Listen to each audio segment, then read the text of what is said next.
আসসালামু আলাইকুম শিক্ষার্থী বন্ধুরা, শিখব সবাই মজা করে। সবাইকে আমন্ত্রণ জানাচ্ছি রকমারি লার্নিং এর আজকের এই ক্লাসে। প্রিয় শিক্ষার্থী বন্ধুরা, আজকে এই ক্লাসে আমরা ক্লাস 6 এর তথ্য ও যোগাযোগ প্রযুক্তি এই সাবজেক্টটি স্টার্ট করব আজকের ক্লাস থেকে। তো তোমরা দেখতে পাচ্ছ, এটা হচ্ছে ক্লাস 6 অর্থাৎ ষষ্ঠ শ্রেণীর তথ্য ও যোগাযোগ প্রযুক্তি বিষয়ক তোমাদের যে বইটা আছে সেই বইয়ের কভারটা। তো যেহেতু আজকে এটা আমাদের প্রথম ক্লাস, তাই আজকে আমরা প্রথম অধ্যায় থেকে পড়ব। তো চলো আমরা একটু দেখে নিই এই বইয়ে কি কি আছে। তো এটা হচ্ছে আমাদের আজকের বইয়ের সূচিপত্র। তো আমরা দেখতে পাচ্ছি যে এখানে 5টা অধ্যায় আছে, অধ্যায় 1 থেকে 5 পর্যন্ত। এবং প্রথম অধ্যায়ের শিরোনাম হচ্ছে তথ্য ও যোগাযোগ প্রযুক্তি পরিচিতি। দ্বিতীয় অধ্যায় হচ্ছে তথ্য ও যোগাযোগ প্রযুক্তি সংশ্লিষ্ট যন্ত্রপাতি। তৃতীয় অধ্যায় হচ্ছে তথ্য ও যোগাযোগ প্রযুক্তির নিরাপদ ব্যবহার। চতুর্থ অধ্যায় ওয়ার্ড প্রসেসিং এবং পঞ্চম অধ্যায়ে আছে ইন্টারনেট পরিচিতি। তো টোটাল বইয়ে পৃষ্ঠা হচ্ছে 57। তো চলো আমরা আমাদের প্রথম অধ্যায়টা দেখি। আমাদের প্রথম অধ্যায় তথ্য ও যোগাযোগ প্রযুক্তি পরিচিতি, যাকে ইংলিশে বলা হয় ইনফরমেশন অ্যান্ড কমিউনিকেশন টেকনোলজি, যার শর্টার ভার্সন হচ্ছে ICT। আই দিয়ে ইনফরমেশন, সি দিয়ে কমিউনিকেশন এবং টি দিয়ে টেকনোলজি বোঝানো হয়। তো আমরা একদম শুরুতেই এখানে কতগুলো যন্ত্রপাতির ছবি দেখতে পাচ্ছি। তো সবগুলো যন্ত্রপাতি আমাদের সবার কাছে মোটামুটি পরিচিত। তো প্রথমটা হচ্ছে টেলিভিশন বা টিভি, যা আমাদের সবার বাসাতেই কম বেশি আছে এবং আমরা সবাই টেলিভিশন বা টিভি দিয়ে দেখে থাকি। তোমরা যারা ছোট মানুষ, যারা ক্লাস 6-এ পড়ো, তোমরা হয়তো টিভিতে কার্টুন দেখো, কেউ হয়তো টেলিভিশনে নাটক দেখে। তো এইটা হচ্ছে সেই টেলিভিশনের ছবি। এরপরটা হচ্ছে মনিটর, অর্থাৎ কম্পিউটারের মনিটর। তারপরে হচ্ছে মোবাইল ফোন, এটা আমরা সবাই চিনি কারণ আমাদের সবার ঘরে মোবাইল ফোন আছে। এরপর হচ্ছে এই যে সাদা যন্ত্রটা, 3টা হচ্ছে লম্বা লম্বা স্টাম্পের মতো লম্বা লম্বা লাঠি দাঁড়ানো, এইটার নাম হচ্ছে রাউটার। আর এইগুলো হচ্ছে রাউটারের অ্যান্টেনা। রাউটারটা কী কাজে ব্যবহৃত হয়?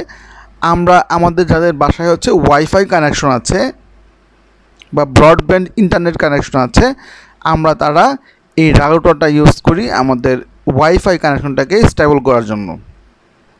এরপরে এই যে এখানে ছোট্ট একটা আমরা যন্ত্র দেখতে পাচ্ছি, এই যন্ত্রটার নাম হচ্ছে পেন ড্রাইভ। ওকে, এরপরে এই যে এইটা হয়তো তোমরা অনেকেই চিনবে না, মানে আমাদের আপু বা আম্মুদের ভ্যান্টি ব্যাগের মতো লাগছে। এইটার নাম হচ্ছে রেডিও।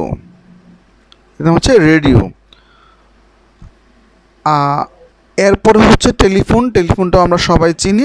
তো এইগুলা হচ্ছে তথ্য প্রযুক্তি সংশ্লিষ্ট যে যন্ত্রপাতিগুলো আমরা ব্যবহার করে থাকি, সেই যন্ত্রপাতিগুলোর কয়েকটা ডিভাইসের ছবি। তো এই অধ্যায়ে পড়া শেষ করলে আমরা কি শিখতে পারবো? এই অধ্যায় পড়া শেষ করলে আমরা তথ্য ও যোগাযোগ প্রযুক্তি কী তা বর্ণনা করতে পারবো।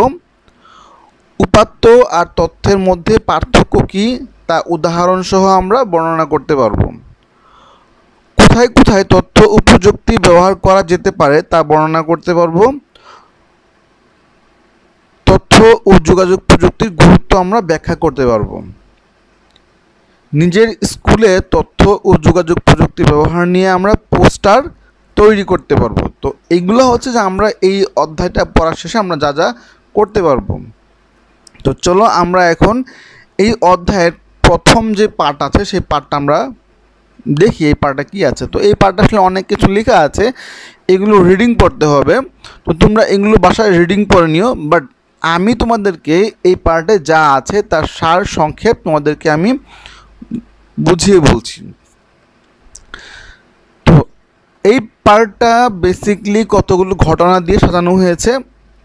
টোটাল 5টা ঘটনা এখানে বর্ণনা করা হয়েছে। আমি তোমাদেরকে 5টা ঘটনাই সুন্দর করে তোমাদেরকে বলবো। তো প্রথমে বলে রাখছি যে আমরা তথ্য ও যোগাযোগ প্রযুক্তি কি, এই বিষয়টা আমরা আগে জানবো। তথ্য এবং যোগাযোগ প্রযুক্তি হচ্ছে যে আমাদের একে অন্যের সাথে যোগাযোগ করার বা আমাদের তথ্য বা সংবাদ আদান প্রদান করার যে মাধ্যম, আধুনিক মাধ্যম, তাকে আমরা তথ্য এবং যোগাযোগ প্রযুক্তি বলে থাকি। আমি আবারও বলছি তোমাদেরকে যে আমরা একে অন্যের কাছে আমাদের সংবাদ বা আমাদের খবর বা আমাদের কথাগুলো পৌঁছানোর জন্য আমরা যেই প্রক্রিয়া ব্যবহার করে থাকি, আমরা যেই ব্যবস্থা ব্যবহার করে থাকি, আধুনিক ভাষায় তাকেই বলা হয় তথ্য ও যোগাযোগ প্রযুক্তি বা ইনফরমেশন অ্যান্ড টেকনোলজি। ওকে, তো এখানে প্রথম যে ঘটনা সেটা হচ্ছে মাসুম নামে একটা ছেলে, যার বাড়ি হচ্ছে ভোলা জেলার চরফ্যাশন উপজেলায়, এবং মাসুমের বাবা হচ্ছেন একজন জেলে। তিনি সবসময় তার আরও যে জেলেরা আছেন তাদের সাথে সাগরে মাছ ধরতে যান, এবং উনি যখন সাগরে মাছ ধরতে যান তখন উনি সাথে করে একটা রেডিও নিয়ে যান। তোমাদের অবশ্যই মনে আছে আমি কোন যন্ত্রটাকে রেডিও বলেছিলাম। এই যে তোমরা দেখো, এইটা হচ্ছে রেডিও। তো উনি এই রেডিওটা সবসময় সাথে করে নিয়ে যান। এখন কথা হচ্ছে রেডিও উনি কেন নিয়ে যান? উনি রেডিও নিয়ে যান এই কারণে যে রেডিওতে সবসময় সংবাদ পড়া হয়। যদি সাগরে কোনো ঝড় বা জলোচ্ছ্বাস দেখা দেওয়ার সম্ভাবনা থাকে তখন তিনি রেডিওর মাধ্যমে খুব দ্রুতই সেই খবর পেয়ে যান। এটা হচ্ছে প্রথম ঘটনা। দ্বিতীয় ঘটনা হচ্ছে যে তোমরা দেখতে পাচ্ছ একটা ফল, এই ফলটার নাম হচ্ছে স্ট্রবেরি। আমরা সবাই কম বেশি এই ফলটা খেয়েছি, খুব টেস্টি একটা ফল। এটা যেমন টেস্টি ঠিক স্বাস্থ্যকর বটে। তো তোমরা সবাই কিন্তু স্ট্রবেরি খাবা। ওকে, তো স্ট্রবেরি ফলটা বাংলাদেশের নতুন একটা ফল। এটা বাংলাদেশে খুব বেশি পুরনো না, নতুন বিদেশ থেকে এসেছে। তো নেত্রকোনা জেলার একজন কৃষক, নাম হচ্ছে ইউনুস, উনি একদিন বাংলাদেশ টেলিভিশনে কৃষি দিবানিশি নামে একটা অনুষ্ঠান হয়, সেখান থেকে উনি জানতে পারলেন যে স্ট্রবেরি নামক একটি বিদেশি ফল বাংলাদেশে চাষ করা সম্ভব। তখন ইউনুস মিয়া কী করলেন? তখন ইউনুস মিয়া খুব উৎসাহী হয়ে তিনি 4 মাস খুব পরিশ্রম করলেন এবং তিনি তার 1 একর জমিতে অর্থাৎ 3 বিঘা জমিতে উনি স্ট্রবেরির চাষ করলেন। ফলনও খুব ভালো হলো, খেতেও সুস্বাদু আর পুষ্টিকর।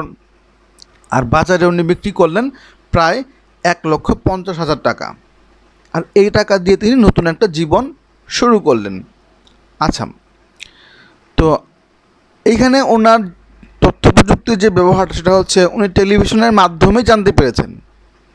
উনি টেলিভিশন দেখে তারপর উনি জানতে পেরেছেন যে এই ফলটা চাষ করা যায়। এরপর 3 নম্বর ঘটনা হচ্ছে যে শ্রাবণী নামে একটা মেয়ে, সে 5ম শ্রেণীতে সমাপনী পরীক্ষা দিয়েছে। তখন তার বাবা ভেবেছিল যে তার স্কুলের রেজাল্ট আনতে হলে তাকে আবার তার বাবা মাকে আবার স্কুলে যেতে হবে। কিন্তু শ্রাবণী তার মাকে বলল যে না মা, তোমাকে স্কুলে যেতে হবে না। আমাদের যে মোবাইল ফোন আছে সেই মোবাইল ফোনে একটা বিশেষ নাম্বারে আমাদের রোল নাম্বার আর বোর্ড থেকে আমাদের যে আইডি নাম্বার দেওয়া হয়েছে সেই আইডি নাম্বার লিখে SMS করলেই ঘরে বসে আমরা ফলাফল পেয়ে যাব। প্রথমে তো তার বাবা মা কেউ বিশ্বাস করতে চাইল না, কিন্তু যখন তারা SMS পাঠালো সাথে সাথেই ফিরতি SMSে শ্রাবণীর শ্রাবণীর রেজাল্ট চলে আসলো এবং তারা দেখতে পেল যে শ্রাবণী GPA 5 পেয়েছে। তো এই যে এইখানে শ্রাবণী তার রেজাল্ট জানার জন্য সে মোবাইল ফোনের ব্যবহার করলো, অর্থাৎ একটা যন্ত্রের ব্যবহার করলো। এটাই হচ্ছে তথ্য প্রযুক্তির ব্যবহার। ওকে, তো ঘটনা 4 হচ্ছে যে এই বছর প্রত্যেক বছরই বাংলাদেশ সরকার থেকে জাতীয় রচনা প্রতিযোগিতার আয়োজন করা হয়। আর এবছর এই রচনা প্রতিযোগিতার যে বিষয় ছিল তা ছিল বাংলাদেশের মুক্তিযুদ্ধ। তো রাশেদ নামে একটা ছেলে সে ঠিক করলো সেও এই প্রতিযোগিতায় অংশগ্রহণ করবে। তখন হঠাৎ করে তার মনে পড়লো সে যদি ইন্টারনেটে সার্চ করে তাহলে সে মুক্তিযুদ্ধ বিষয়ক অনেক তথ্যই জানতে পারবে। তখন রাশেদ তার বাবার সহায়তায় কম্পিউটারের সামনে বসলো এবং ইন্টারনেট থেকে মুক্তিযুদ্ধ বিষয়ক অনেক তথ্য সংগ্রহ করলো। আর সেই তথ্যগুলো ব্যবহার করে রাশেদ চমৎকার একটা রচনা লিখে সে প্রতিযোগিতায় পাঠিয়ে দিল। তো এই ঘটনায় আমরা কি দেখলাম, যে এই ঘটনায় আমরা দেখলাম যে রাশেদ ইন্টারনেটের ব্যবহারের মাধ্যমে মুক্তিযুদ্ধ বিষয়ক অনেক তথ্য সে জানতে পারল। ঘটনা ৫, তখন ঢাকায় ক্রিকেট বিশ্বকাপ খেলা হচ্ছে। রিয়া আর অন্তু দুই ভাই বোন তারা তাদের বাবার কাছে আবদার করলো তারাও স্টেডিয়ামে যেয়ে খেলা দেখবে। বাবা তার সন্তানের জন্য অনেক চেষ্টা করলেন কিন্তু কোনোভাবেই টিকিট জোগাড় করতে পারলেন না।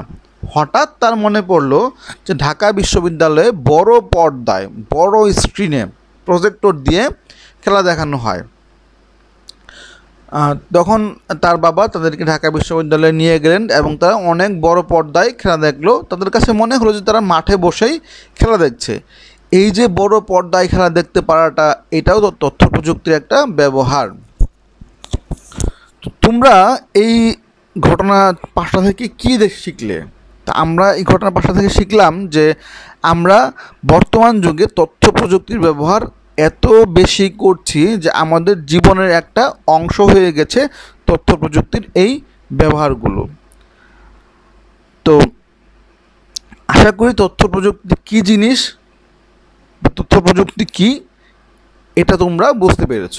আর আমাদের আজকের এই পার্ট 1-এর মূল বিষয় হচ্ছে এটা যে তথ্য প্রযুক্তির পরিচিতি। আশা করি আমাদের আজকের এই পার্টটা তোমরা সবাই বুঝতে পেরেছ। সো প্রিয় ছোট্ট ছোট্ট শিক্ষার্থী বন্ধুরা, আমাদের আজকের ক্লাসটি এখানে শেষ করছি। দেখা হবে পরবর্তী পার্টে। সে পর্যন্ত ভালো থেকো, সুস্থ থেকো। আল্লাহ হাফিজ।